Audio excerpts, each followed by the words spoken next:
Chilli powder 2 teaspoon போட்டுப்போம். கொஞ்சோண்டு mutton masala, தேவையான அளவுக்கு உப்பு, கொஞ்சோண்டு ஜீரகப்பொடி, கொஞ்சோண்டு இஞ்சி பூண்டு பேஸ்ட். மசாலா கொஞ்சம் தண்ணி விட்டு மிக்ஸ் பண்ணிக்கலாம்.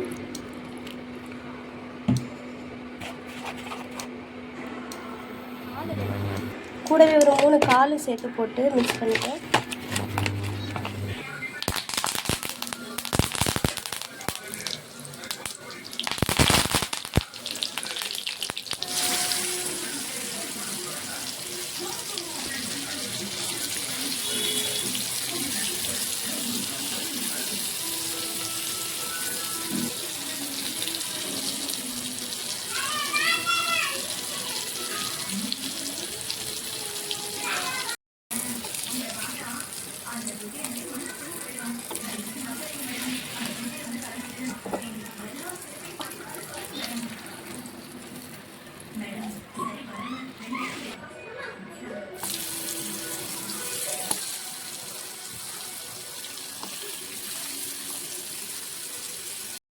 ஆனியன் வேகிறதுக்கு உப்பு போட்டுக்கலாம். நல்லா மிக்ஸ் பண்ணி விடும். இன்னும் மிளகாப்பொடி 2 டீஸ்பூன், அளவு தெரியாது, குத்துமதிப்பாக தான் போட்டுட்ருக்கேன். கொஞ்சோண்டு மட்டன் மசாலா கொஞ்சமாக தான் இருந்துச்சு, அதை அப்படியே போட்டாச்சு.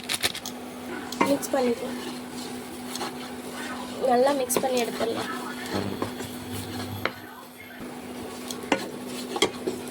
நல்லா மிக்ஸ் பண்ணியாச்சு. இனி இஞ்சி பூண்டு பேஸ்ட்டு,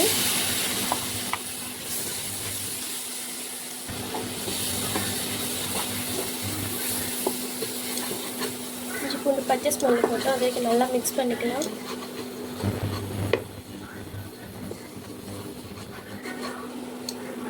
பச்சை ஸ்மெல்லாம் போயாச்சு. இனி வந்து தக்காளி போட்டுக்கலாம்.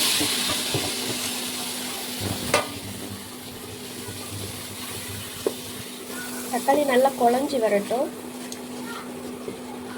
தக்காளி பேஸ்ட் அரைச்சி விட்டுக்கலாம். ஒரு அரை தக்காளி தான் போட்டேன், கொஞ்சம் கிரேவியாக வர்றதுக்காக. எல்லாம் நல்லா மிக்ஸ் பண்ணி விட்டுக்கலாம். கழுவி வச்சுட்டு நண்டை போட்டுடலாம்.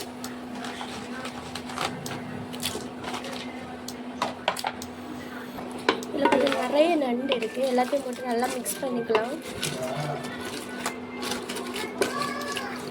இது குட்டி நல்லெண்ணமும் பெரிய நண்டு ஒரு 3 இருந்துச்சு, அது எல்லாமே நான் கட் பண்ணி தான் போட்டேன். பீஸாக 2 தான் கட் பண்ணி போட்டிருக்கேன்.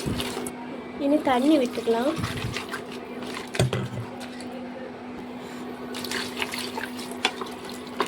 தண்ணி விட்டுக்கலாம். போதும், இதுக்கு மேலே தண்ணி விட வேண்டாம். இனி உப்பு போட்டு மூடி வச்சிடலாம். உப்பு போட்டுக்கலாம் இதுக்கு தேவையான அளவு.